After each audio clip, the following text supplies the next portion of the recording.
Hello, welcome. It's nice to have a full house. Promise not to put anybody to sleep today, right? At the end of the day, we gotta kind of make it entertaining, but welcome to the patient orientation class. There's a lot of reasons that we do this class.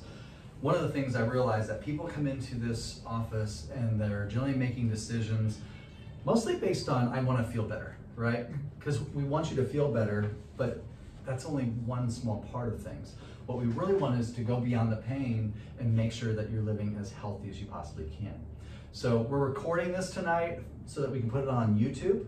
So the idea is that sometimes someone literally cannot be here, but they still need the information. So we're gonna record it, get it onto YouTube so that those people can still get the information, but it's always still best to be live if possible.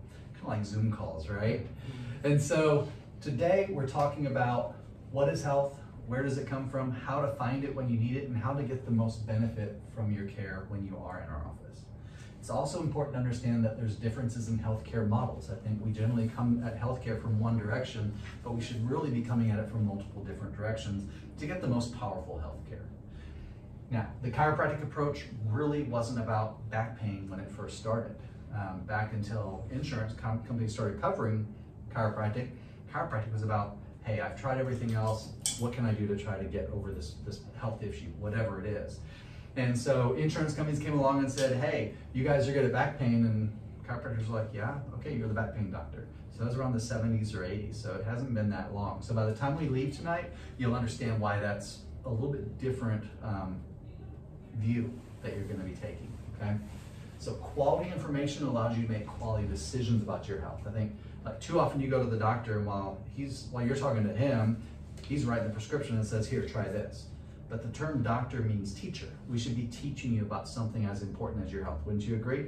Yes. So in order to do that, I need your permission, because I might tell you some things that go against things that your mama told you when you were growing up or things that you hear on the evening news. So I'm gonna tell you from my perspective how I understand things, and if we disagree, we can agree to disagree. Fair enough? So no throwing rotten tomatoes, right? All right, well, let's get into this a little bit, because I want to tell you why I'm up here talking to you today. My senior year of high school, I came down with a condition that caused me to have a swollen testicle, and it was miserable. I couldn't sit without hurting, I couldn't walk without hurting. I didn't realize until later it could potentially cause me to be sterile. Now, I didn't ever really think of it as a chiropractic problem. My dad had been a pharmacist for about 12 years and then had recently become a chiropractor, but it wasn't like I said, Dad, I know a chiropractor can help me with this.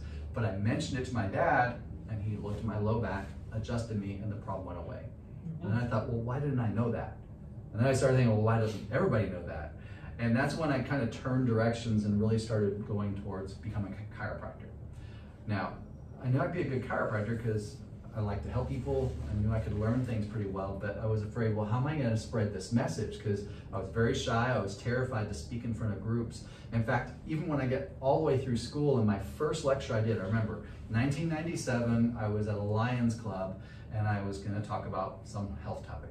And I learned it really, really well. And I got up and said, hello, my name is Dr. Tim Peterson, and I went blank. I couldn't remember another word. Now, I had written it down word for word, so I just picked it up and read it. But I got through that lecture, but I realized, 20-something years later, I've helped thousands of people live healthier lives, despite the fact that I could hardly get the message across. And so I think of all the patients that kind of stick in my memory. One is really always in my memory. It's a husband thought of a wife and said, hey, do you think you can help my wife? And her name was Jessica. She had fibromyalgia. She was 30 years old on 17 different medications. She couldn't drive to our office. She couldn't carry her 1-year-old baby. I think I said she had fibromyalgia, so she was miserable. So she really didn't think she had hope. But we found the misalignment, the subluxation, the nerve pressure, and we started adjusting her. And the first change we noticed, she started driving herself. She started being able to carry her baby. By the end of her first year of care, when we were she was writing her progress report before we took the last set of x-rays, she wrote on there that she had gotten off all 17 medications. I was like, wow, that's pretty cool. So we had to write a story and everything. We did a video testimony. It's on our website. It's about 2 minutes long. She talks about how she had been living life in the shadows, and she had to get to know her friends all over again because they didn't even know who she was, right? But 2 weeks after she recorded that video, she injured her knee doing the limbo with her kids. So that's awesome that she could do that, but public service announcement number one, If you're over 20, no matter how good you feel, no limbo. All right? But I'm going to talk a little bit more about her at the end, but just that's the reason why we do things. Now, it's been since 1997, so 25 years later, thousands of patients, probably over 1,000 lectures. I realized that I can definitely educate you and maybe motivate you with what I talk about, but the real change I can make in your life is when I'm doing the chiropractic adjustments and freeing up your body to heal itself the way it was meant to. And that's what I really want you to understand today, because if I don't do it, who will, right? So let's get into this. Let's look at the current model of health in our country. The focus in our country predominantly is on a symptom equals poor health. I feel bad, so I want to feel good, right? So the objective to relieve symptoms, if we rely on our healthcare system, we have the most extensive healthcare system in the world. We have the most doctors, best medical schools, top hospitals, most advanced technology and equipment. We're #1 in the world for emergency trauma crisis care. It's amazing the lives that can be saved through modern medicine. My wife is a nurse practitioner with a pediatric heart group, so she sees a lot of congenital heart conditions. These babies wouldn't have lived if it was 20 years ago. So it's amazing what modern medicine can do, but that's only 1% of healthcare. The other 99% of healthcare, we're 79th out of 81 countries. And why is that? Because we rely on that relief model of healthcare. We want to feel better, right? But if we judge a person by how a person feels, can you be pain-free and symptom-free and still be unhealthy? Our common sense says yes, right? I like to use examples. If you go to your dentist and he finds a cavity but it's not hurting, does he say, come back when it's hurting and I'll fix it? How many of y'all would fire that dentist, right? You're gonna get a root canal or you're gonna lose the tooth. Well, if you look at the top 3 leading causes of death, heart disease, 70% of all heart disease, a heart attack is the very first symptom that you have heart disease. So should you wait until a symptom shows up? Probably not. What about cancer? You can have stage 4 cancer and not feel anything. The stroke very rarely has early symptoms. So there's a fallacy of saying, well, I feel good, so I must be healthy. Now, let's flip the equation. Can you have pain and symptoms and actually be a healthy thing? A little bit trickier. Let's use an example. You eat some bad food for lunch and you're throwing up all afternoon long. Are you healthy or sick? Sick. You feel sick as a dog, but it's a healthy reaction, right? So your body's getting rid of toxins. 10 or 11 years ago, there was an E. coli contamination of spinach. You couldn't find it on the shelf for months, right? E. coli is something your body limits very aggressively. In other words, it's coming out both ends, right? 19 people died from that contamination. They all did the same thing. They took something to stop the throwing up and the diarrhea. So the toxins built up inside them and they died. So this is a healthy thing. Not that we want to throw up, but we'd rather do this than the alternative, right? It's like in our society, when you have a fever, you gotta get the fever down, right? That's like our knee-jerk reaction. But is the bacteria or virus creating the fever, or is your body creating the fever? I know, the trick question, right? The body's creating the fever. It's doing it for a very important reason. When it increases the temperature, it makes it so the virus and bacteria can't thrive, but it also mobilizes it. It stimulates your immune response, so you can fight off that infection better. So if you knee-jerk reaction, get rid of the fever, you're short-circuiting one of your body's best first lines of defense. So when we look at symptoms, if I lean up against a hot stove, is it good that I feel it? Ouch. Because if I can't feel it, I'm leaning up against it, talking to y'all for a few minutes, and we're like, something's cooking, right? You know, how much damage occurs when you can't feel pain that you should be feeling? So we got to stop thinking in this idea of, oh, pain bad. The pain is telling you something. Telling you to stop doing something or investigate what's causing the problem.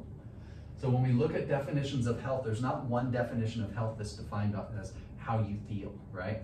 Dorland's Medical Dictionary says that health is a state of physical, mental, and social well-being, not merely the absence of disease and sickness. So health is better described as optimal function. How many of y'all function better some days than others, right? So when we look at the healthy path we're on, if we're walking down the healthy path and we get knocked off the path, is it really important to get back on the healthy path as quickly as possible? Absolutely, because if you get knocked off the healthy path, the longer you go off that path, the further you are and the harder it is to get through. And it just seems like weeds and forests and jungles grows up between the healthy path and where you're at, right? So it's just a harder trek to get back. So we want to get back there as quickly as possible. So when we look at how your body has the ability to heal itself, sometimes things get past the point of where matter can't be fixed anymore. Okay, I'm going to just use this example right now. This rubber band's on my finger. Pretend like you don't see the rubber band, but we're going in for medical treatment. When you go in for medical treatment, I'm in pain, they're going to give you something to help the pain, right? I'm inflamed, they're going to give you an anti-inflammatory. They might give you a steroid, right? So it might get this going for a little bit. You might go to some physical therapy. They might massage it and exercise it a bit. It gets things going a little bit. Down the road, their last option is surgery, right? Surgery should be the very last option that you give. When we look at this, now, is it better to take this off sooner or later? Sooner. Yeah. I'm hoping nobody votes for later. But as a chiropractor, sometimes it seems too simple what we do, because all we're doing is removing the interference to the healing process. Now, is that perfect right away? What if it was on for a month? After a while, say a few months down the road, this would have been past the point of no return, and we wouldn't have been able to fix it. But the shorter period of time that is, the quicker it'll return to where it was supposed to be. All because we remove the interference. Now, can massage and stuff like that speed the process along? Can exercise, moving it, speed the process along? Absolutely. But we need to remove the interference, and that's what we do as chiropractors. So we try not to make it too complex, really. So when we look at the healing process, what organ controls your ability to heal and function at its best? Just make a stab at it. Brain. There you go. Not the big toe, right? The brain controls everything in the body, either directly or indirectly. So we consider it the hub for communication. What does that mean? Messages are telling the body what to do, and messages are coming back and telling the brain what the body's doing and the situation that it's dealing with. So then the brain can send a message back. 17 trillion impulses up and down your spinal cord every minute of your life. In other words, a lot of information is traveling up and down that pathway. So when there's a communication breakdown, where do you think that breakdown is going to occur most often? In the pathway? In that pathway, right? And so 17 trillion impulses are going up and down your spinal cord every minute. So we need to look really at the spine, because it connects the brain to the rest of the body, right? The brain has to communicate with the body. If it doesn't, the brain's pretty much pointless. If you get bad communication, is that going to affect your health? Absolutely. Are you going to feel it necessarily? Not necessarily. Only 10% of the nerves in the body can feel pain. So you can have problems in there for a long time until they reach the pain threshold. So the spinal cord also is protected by the spinal column, right? Now, the brain has a helmet around it. Pretty important, right? Well, the only way to make the spinal cord more encased in bone is to make it one bone. But what you have is 24 bones stacked on top of another. 7 neck bones called cervical vertebra, 12 mid-back or thoracic vertebra, 5 lumbar or low back vertebra. You have a large tailbone called a sacrum and a small tailbone called a coccyx. From front to back, this thing should be straight up and down. From the sides, you have a curve to the front and the neck, curve to the back and the middle, and a curve to the front and the low back. As long as everything's lined up and moving properly, the messages go from the brain, down the spinal cord, out all these openings, and back and forth, right? Without any interference, and give a potential for optimum health. Now, when these vertebrae shift, they can start putting pressure down on nerves. Now we say pinched nerve, more commonly it's going to be stretched, rubbed against, or irritated, but it's just easier to say pinched nerve, so forgive me if I do. But if we have all these nerves functioning properly, and I said you have potential for optimum health, you do have the responsibility of doing healthy things, right? Because you still got to eat right and exercise and stay hydrated and keep stress down and get rest and all these different things. But I think this is one of the most neglected things because it's behind us. We pay a lot more attention to our teeth, right? Because every time you smile, you see them. Another area of confusion are discs, the shock absorbers in between each spinal bone. Those, the term disc sounds like a frisbee, and they used to say slipped disc. I don't want you to think of discs as being like something that's like a Frisbee. I'd rather you think of it like if I cut off my head and look down at my neck, you'd see a firm cartilage outer and a soft jelly-like center, okay? And so if I squeeze my hands between, a water balloon between my hands, it should bulge slightly around the hole outside. That's what a disc should do, just a slight bulge around the hole outside. Now, if I put uneven pressure down on this thing, it's gonna bulge back. Generally, it'll bulge back onto a spinal nerve or onto the spinal cord. Either way, it can be miserable. You can even start losing strength in your leg or whatever the case is. So when it's bulging like that, chiropractors do a good job of that because we can get the vertebra into a better position, allow that disc to heal and get strong again. The real problem, the real limit comes in when that disc ruptures, right? When that ruptures, it's hard to get the stuff back in the balloon, right? So that's gonna be touch and go whether we can help. We've helped a lot of cases like that, but sometimes people have to go in for like a discectomy or something like that to try to get that shored up a bit. And then after rehab, 6 to 8 weeks, they usually come in and get great results chiropractically as well. But we wanna stay ahead of that, right? So we have to look then at, well, what causes the spine to go out of alignment in the first place? Well, the most common causes are gonna make a lot of sense to you. So auto accidents, right? Makes sense that it caused damage to the spine. Lifting something wrong, falls on the stairs, weekend warrior sports that you sit around all day, all week long, and then all of a sudden you're out doing this. This is common nowadays, right? People are constantly have that head forward like that, and it's just crazy, right? We're gonna have a whole society of people go, what? I don't see anything. You know, I saw in my daughter's graduation a few years ago, I remember watching all of the teenagers walk to the stage, and they walk by me like this. I'm like, they're 18 years old. Where are they gonna be, when they're 50? But anyway, that type of thing makes sense. But the less obvious causes of the spinal misalignment are things like being sick, sitting like in front of a video game all day long, having just a real high stress day, chemical stresses, bad posture, more chemical stresses, right? So think of when a stress goes up, you're gonna blow a fuse. And where are you gonna blow a fuse? In the weak link.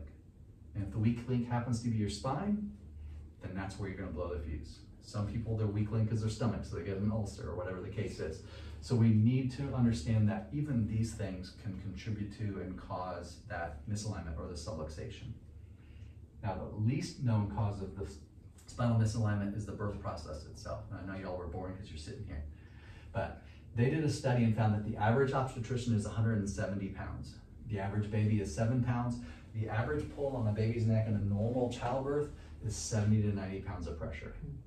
So, imagine holding this baby, putting a 70-pound dumbbell from its ankle and just hanging it there. Now, I know we need to be born, but there's a lot of stress on that neck. And so that baby is generally being born like this, pulled until you get the head out, turned to get one shoulder presenting, pulled to get the shoulder out, pull up to get the other shoulder out, and now you're born. Now, they check its heart, check its lungs, 10 fingers, 10 toes. Do they ever check this little thing's neck? No. So, we had a baby that was brought in at 1 month old with colic. He was just all agitated. Found a problem in his upper neck and adjusted him, and he just went, just fell asleep. He didn't die. He fell asleep, right? He just totally relaxed. It's so fun to adjust kids and babies because they don't have problems that have built up for years and years and years and years. And so, so we love adjusting kids. We love checking them. Even, when we look at kids, you think, well, why do kids need to be adjusted? Well, falls off of bikes, swings, sliding in a second, doing the scorpion, The only thing that allows them to survive when they're kids is they're more cartilage than bone, right? And so, a kid is injured, they're all messed up, they heal, if they heal wrong, then they grow wrong. And all of a sudden they're 30 years old and they wonder what happened, right? But things accumulate over time. And so the cumulative effects are what we're really most concerned with, not just the one thing, It's not bending over to pick up a pencil. It's something that builds up over a lifetime. And so the next example I'm going to show you, though, is one drastic example, and it's the example of Christopher Reeves, right? Actor was playing Superman, or had played Superman, was in great condition. He was jumping horses, the horse stopped. He fell forward, hit his head, broke his neck. It was an upper neck fracture called a hangman's fracture. Just the name of that tells you you don't survive that, right?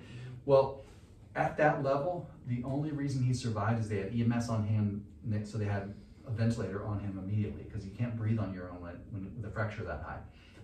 They had to press on his bowels just to get his bowels moving. They had to put a heart, pacemaker just to get his heart beating on rhythm. He was obviously paralyzed from the neck down. But before this injury, he was perfectly healthy, right? So what's the difference? I'll just kind of illustrate it like this. There was a blackout, right? No messages going through to the rest of the body. Now, nobody here has that drastic of an issue, right? You're more like what this lamp is telling us, and I'm not telling y'all are lit dim light bulbs, but let's say this lamp is representative of our health, okay? Everybody is gonna be at a different level, okay? But when you come in here, and let's say you have back pain, because we'll just kind of keep it simple. I have back pain, this is where my health is. We start getting adjusted, and it starts turning the power on. And at some point you come in and go, you know what, I'm feeling better. We're gonna celebrate, because we want you to feel better. But my brain always says, but how much brighter can you be shining? So we're adjusting you, and over time you get brighter. And at some point you come in and go, you know what, I started running again. I'm training for a 10K. Or I can get on the floor with my grandkids and get up without any problem, right? We're gonna celebrate not because you're feeling better, but because you're functioning better. And remember, function is health, so you're gaining your health back. But it's a sickness because my brain always says, well, how much brighter can your brain or your body be, right? So it's shining brighter and brighter. You didn't even know you were a dim light bulb when you were back at the beginning. This example kind of came to me once when I had a 78-year-old patient that got healthy enough to go down to Haiti on a mission trip to educate kids. And I was like, man, if you're shining bright like this, you can serve your family better, you can serve your community better, you can serve God more effectively, rather than when you're back here, right? You're just existing. We have some patients that have been coming in for over 30 years, and it seems like they get healthier year after year after year. Because health, if you don't put energy into it, what happens to it? It just goes backwards again, right? And that's what we don't want. We want to make sure that we restore the messages to your body. Let's put that down. Restore the messages to your body and keep them that way. Because the messages that go to your body come from the brain, down the spinal cord, and back and forth, like I said. Have y'all ever thought of just the coordination that it takes to reach out, grab a cup of coffee, put it up to your lips, and drink it without burning yourself? There are so many messages that have to get through just to not spill that cup of coffee, not to burn yourself terribly, right? But these are the nerves that we think about, right? But the vast majority of the nerves are the autonomic nervous system. Think automatic. These are the nerves that control your organs, they control your hormones, they control your immune system function. When I told my dad about my problem when I was a senior in high school, he thought, well, let me look at his back, right? And I think a lot of times I'm like, man, what if I hadn't gotten checked and adjusted back then? I could have very well been sterile because that underlying cause would have still been there. Good news is, I'm not sterile. I have 3 beautiful daughters. They all were able to get checked and adjusted when they were still in the hospital. So they were able to get ahead of things, right? Which is fun. And now on to the next generation, have 2 grandsons. And little Sawyer gets to come in with his mama, my daughter, every couple of weeks to get checked. He's only needed to get adjusted a couple times so far. But again, he was just through the birth process.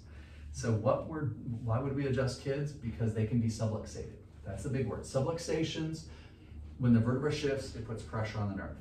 Causes obvious things like pain, inflammation, tight muscles, locked joints, right? Things aren't moving right. Abnormal posture, that's something that you just walk around to HEB. You're gonna see low shoulders, twisted hips, forward head posture. You're gonna see all these postural things. In fact, Dr. Chung-Ha Soo, he's a PhD spinal expert, University of Colorado. He's not a chiropractor, but his research showed that just the weight of a dime on a spinal nerve will reduce nerve transmission by as much as 60%. So it doesn't take a lot of pressure on the nerve to cause a lot of problems. Within the Journal of the American Medical Association found that deviations in the body's center of gravity, that's poor posture, lead to poor health, decreased quality of life, and a shortened lifespan. And so even within medicine, they're realizing structural issues cause real health issues. So why, as chiropractors, do we see barriers to care? Well, we have 3 main barriers that we see people have. The first is we put off problems getting checked. I don't know if you're like me, but I have a busy life and would rather not go to the doctor. My wife has to make my doctor's appointments for me, right? But if I see this problem in my ceiling and I'm like, you know what, I'm kind of busy right now, I'll get to that in a couple of weeks. If I wait long enough, what am I gonna have? A very angry wife, right? So the leak it's gonna be breakfast in my house, breakfast in the rain. And so you call out the roofer comes out and says, yeah, there was this pinhole leak in your roof, could have patched it for a couple $100. Now it's gonna be $10,000 for a new ceiling, new roof, new insulation. Great. So that's why in our office we say the 5 most dangerous words in the world, maybe it'll go away. But I did have a patient sitting in this audience once that he went to his doctor's office and his doctor said, oh, you're just getting older, you're gonna have to get used to it. So what he thought, his dangerous words were, I thought it was normal.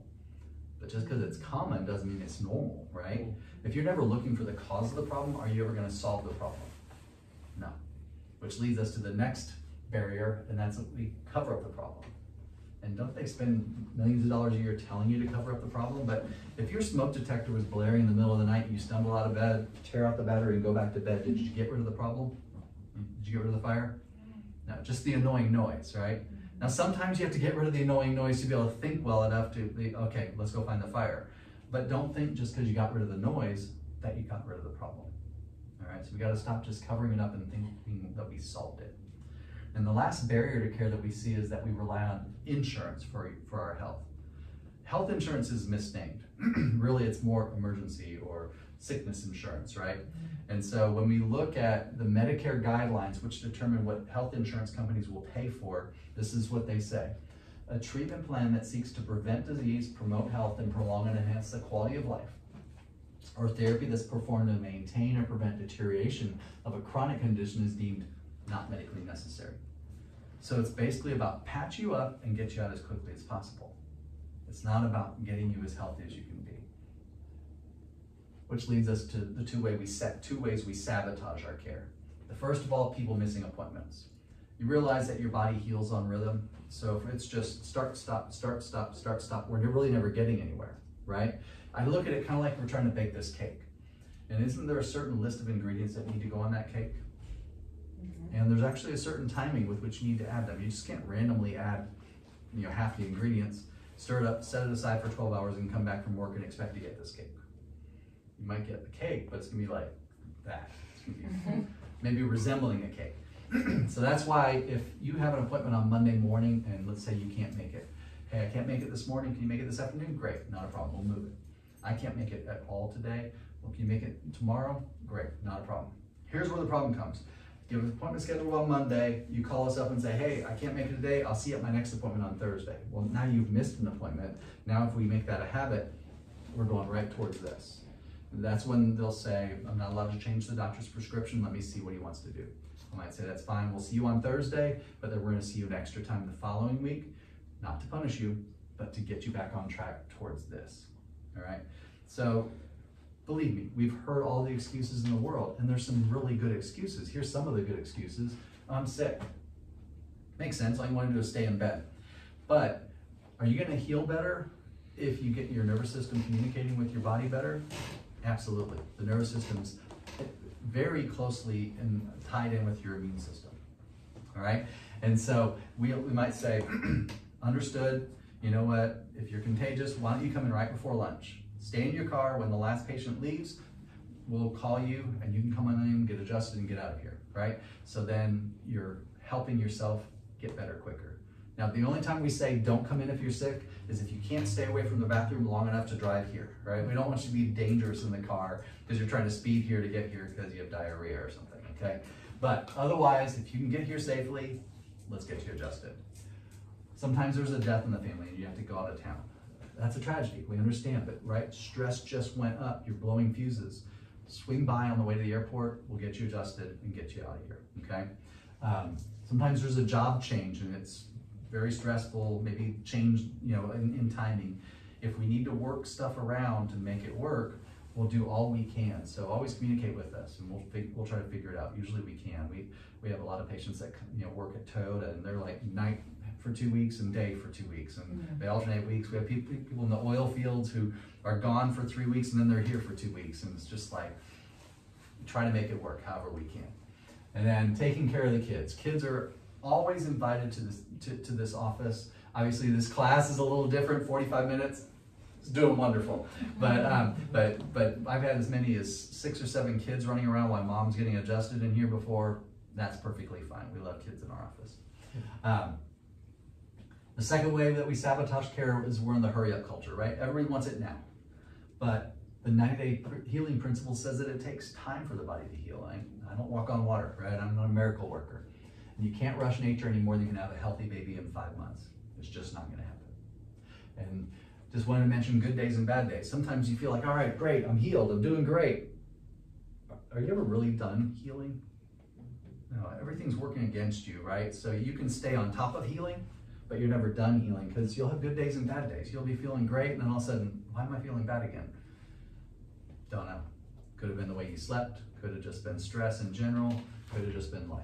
So we want to stay ahead of it as much as possible.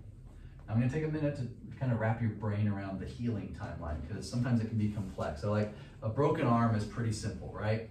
You break your arm, the first thing they're going to do is set it back in place. Then they're going to mobilize it. Now, after about a week, it's done hurting. Is that when you get the cast off? No, because you'll just break it all over again, right?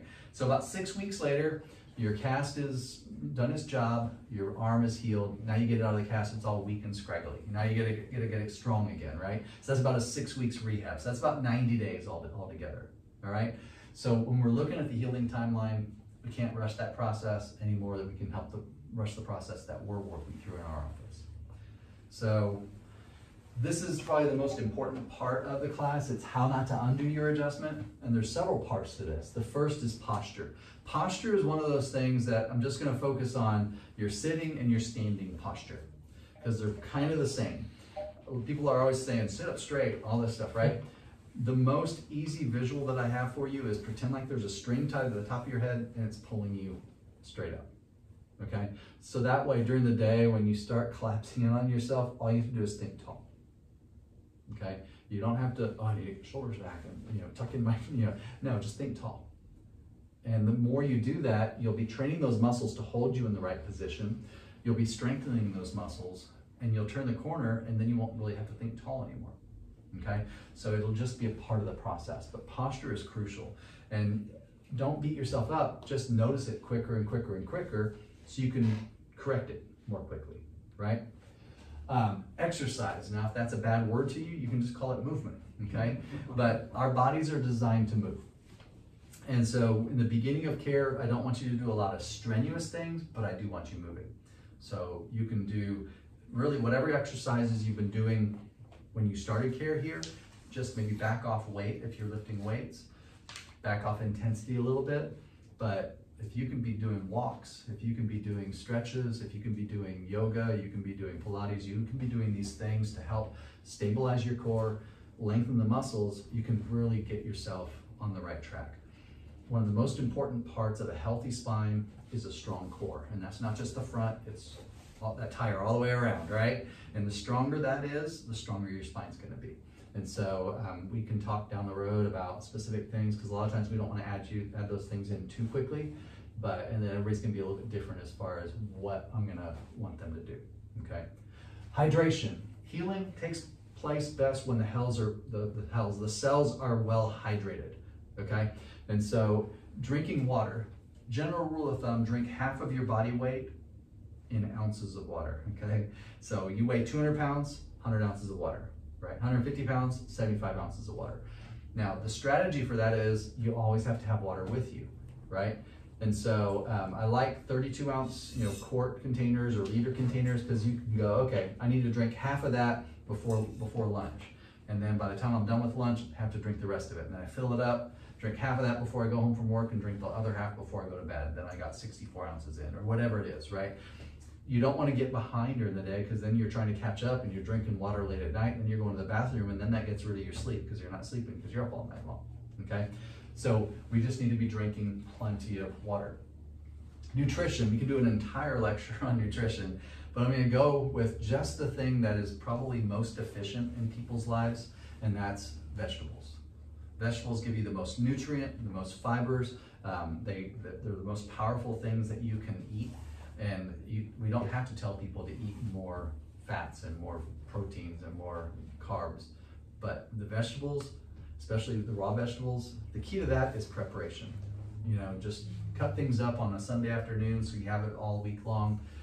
Just make it something that's just part of your routine, but we all need to eat more vegetables. Almost all of us need to eat more vegetables. The back care instructions I'm going to hand out are general for everybody in this room. They pertain to all of you, okay? And obviously a drywaller has different stresses on their body than an accountant, right? But all these things will pertain to y'all. If we need to talk on an individual basis on stresses that you put on your bodies on an everyday basis, then we can do that in the future. But one of the keys to the back care instructions is I don't want you to do everything on this list. Can you guess why? Because health is a marathon, not a sprint. So if you try to do everything on this list, you're going to end up doing nothing on the list. So I'd much rather you read through it, pick out the thing that you do the worst, highlight that, circle it, put it on your refrigerator with a magnet or tape it to your mirror in your bathroom. Make that one bad thing a good habit, and it can get us a long way towards going in the right direction as far as your spinal health. Now, after you get that one thing as a good habit, you can add in another thing. You might be already doing some of these things well, okay? So, so focus in on that. Trying to do at least one good thing or one of the bad things in a good way. And then specific things we can talk about on an individual basis. All right? So let's review real quick. What controls healing? Brain. Good job. The brain and the nerves, right? The messages need to get through without interference. What is the general cause of interference? What do we call when the vertebra shifts, puts pressure on the nerve? Subluxation. Good job. Our big word, subluxations. How does your body get rid of subluxations? What do we do to them? Come to you. Yes, and we adjust them, right? So adjustments, remove interference, allow your brain to communicate with your body, which allows for better healing, which leads to proper function, which function is the definition of health. Now, one thing we didn't talk about was degenerative disc disease, which is a progressive process. So sometimes people, we see that on your x-rays and it's like, all right, where am I going from here? Well, this patient came in 1990, had a small bone spur right here, nice wide disc space, got it? Had neck pain, came in for a little while, felt better, left. Didn't see him for 17 years. So 17 years later, this is what it looked like. See how narrow that disc had gotten and how that bone spur had grown? So people will go, well, that's 17 years of aging, right? Well, this patient came in 1984, small bone spur, nice wide disc space, pretty much the same thing. But this patient was under regular chiropractic care. 22 years later, we took an x-ray and found that that bone spur never got any worse. Disc was still nice and wide. So it's degenerative, but if you get it moving better and or get it in a better position, you can stop that process. So I don't want you to think you're doomed if you have degenerative disc disease. It's just we need to take care of it and not let it go in this direction. Now, sometimes we have a patient that does something crazy, and Mr. Calderon was working on his porch, and he fell backwards off his porch and landed flat on his back. He was miserable. They went to the emergency room and stuff like that, and they did the test, and they said, well, it's just in your head. Well, when he showed up to my office, he was shivering. He had a bag which he could throw up in because he was in so much pain he was throwing up. We found problems in his neck and his upper back. Subluxation, amazingly, right? He fell off a porch. Nothing was broken, thank God, but we started adjusting him, and this is him 2 weeks later. So, upright, not perfect, because he had done more than just fall off a porch in his lifetime, you know, but he was living his life again, right? And so sometimes when patients come in, I'm like, what am I gonna do with that? Well, you x-ray it, you start adjusting the subluxation, and let the body do the healing. Now, sometimes patients come in and you really think, oh, this is past the point of what I can do. Deborah actually was one of those. When she came in, I just have this x-ray here. Her neck was fused from the middle neck down, and then she had rods in her back all the way down from the top of her back, all the way down to L5. So all I could adjust was her upper neck and her pelvis. This is how her days consisted. She said that she would wake up in the morning after not hardly sleeping all night long in pain. She would head up to the couch. She would lay on the couch in pain all day long until it was time to go to bed, and then she would go back to bed and be in pain all night long. That was her life. Somehow, amazingly, after one adjustment, she said her pain went down by 80%. Now this is one I would say, well, if I can help you, it's gonna take years, right? Now, obviously nothing was perfect, but it helped turn the volume way down so she could actually think enough to make healthy choices from that point forward. But it's fun to be able to see these cases, and then when we see a case, we're like, you know what? I think there's a good chance with you, right? Shelby was 3. She hadn't gone number 2 in 8 days. They'd gone the medical route, nothing was helping her. And then we looked at her and, well, Grandma said, well, why don't you go to Dr. Peterson? And so they brought her in here and we took an x-ray and we found her low back was wedged going off to the left. And so we look at, okay, the nerves come off of that low back and they go to the bowels. In order for bowels to work, they have to be coordinated, pushing stuff all the way through. Nothing was moving in there. So we adjusted her, they left. The next day she walked in the door and announced to everybody, I went poopy, it was ginormous. I tell you, kids are fun. And even like the x-ray even overcorrected to the right. So, but that's something that if we can get on top of, then she doesn't have to deal with this when she gets to be an adult. Sometimes we have a patient that comes in and gets great results. Vicki was one of them. She came in, she felt better. She felt so good after a few years of care that she decided, you know what, I'm good enough, I'm gonna stop care. She stopped care for 4 years, and then she came in and everything was bad again. And when we looked at her, like she had back pain and neck pain and stuff like that. I'm just gonna show you her neck x-ray. Her neck x-ray, which we'd gotten it pretty much straight up and down. It was only about 2 millimeters off to the left. By the time she came in 4 years later, she was kinked and going way off to the left. So it was about 8 millimeters off. And then the low back was bad as well. And the thing is, she started getting adjusted again and it all went away again. Now, did she make the same mistake? No, this was 2015. We're going on 7 years later, 8 years later. She's retired now and she's healthy. She's able to travel, do everything that she wants to do. So we got her back on track, but she had basically started all over again. The last one I'm going to show you is Jessica. We told her story in the very beginning. This is when she first came in. 30 years old, on 17 different medications. She was miserable. She had no hope, right? We found the subluxation. We started adjusting her. At the end of that first year, she was doing better. This isn't the end of the first year. This is about 4 or 5 years in. But the cool thing I wanted to add to this is that her 1-year-old that she couldn't carry was on the verge of tubes in her ears. And so she started getting adjusted, and it's been 10 years and she's had 0 ear infections.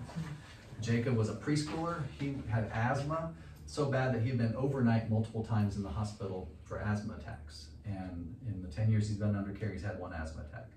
Now, we don't treat asthma. We don't treat ear infections, but we know where the nerves go. And by the way, that's the family there today. So a little 1-year-old is a little bit older now. So, but it's fun to see lives change, all because a husband said, hey, do you think you can help my wife, right?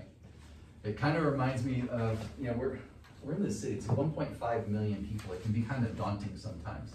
And that, like, can you really make a difference in people's lives? But then I think of the old story of the man walking down the beach and he sees in the distance a little boy throwing something into the surf. And as he gets closer, he sees thousands of starfish all over the beach and the little boy's throwing them in. And the guy's like, what are you doing?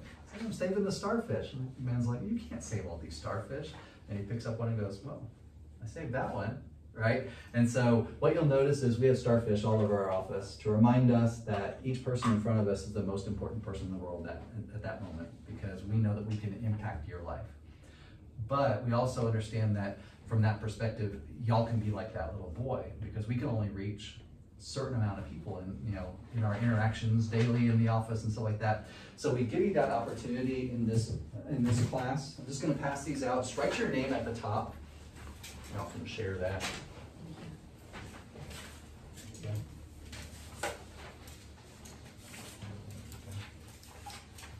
And so what I'm going to have you do is just, as you're going through the class, a lot of times people are thinking, oh, when I say an example, oh, I know someone who has that, I wonder if I can help that. Or I know someone that went to a chiropractor but really had bad results. Or I know someone that's pretty skeptical. Here's probably the most important one.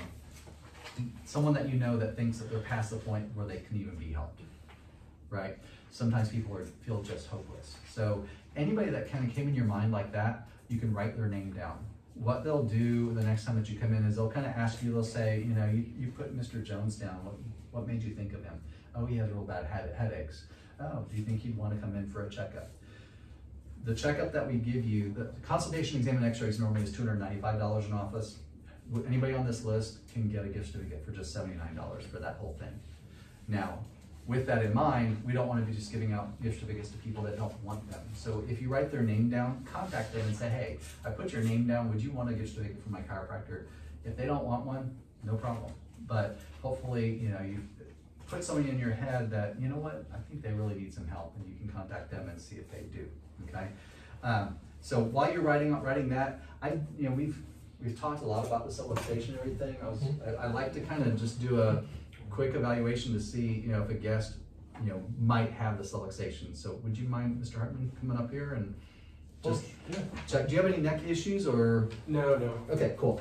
What I'm gonna do is I'm gonna check your neck for the signs of subluxation. I'm just gonna kind of walk through it because if y'all remember when you first came in, the first is pain or tenderness, then muscle tightness or spasm, swelling or inflammation down deep in the joint, heat pattern abnormalities, which we're not going to go over to the computer, so we're not going to do that one, and then fixation. That's when a joint isn't moving right. Okay, so the first thing I'm going to do is I'm just going to feel your neck, if you don't mind.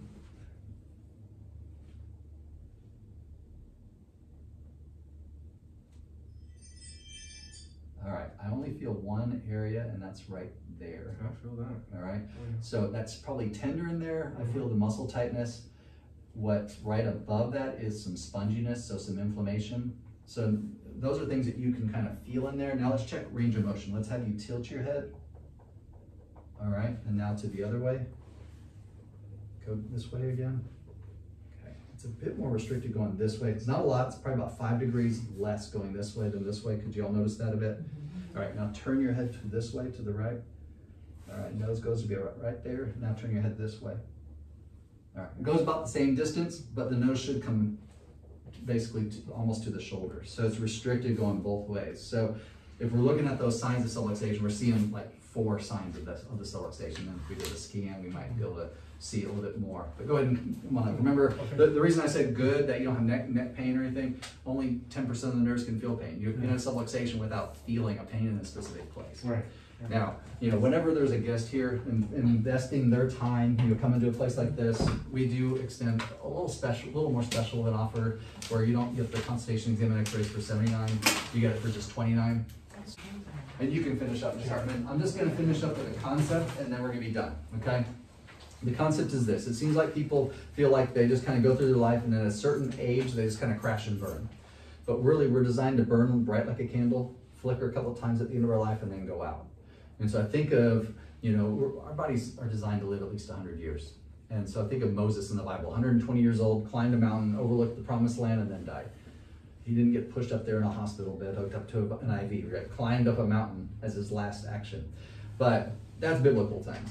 I think back on my class that I give, Living Healthy to 100, and I have a picture of a 100-year-old man. It's his 100th birthday, and he's just finished a 100-kilometer bike ride. And I'm like, man, if we could be that healthy at 100, wouldn't we want to be? But we're not even guaranteed tomorrow. So we should be preparing our bodies as if we're going to live to 100, but experience each and every day of our life as healthy as possible. So I'm honored to be a part of kind of the team to help you structurally get there.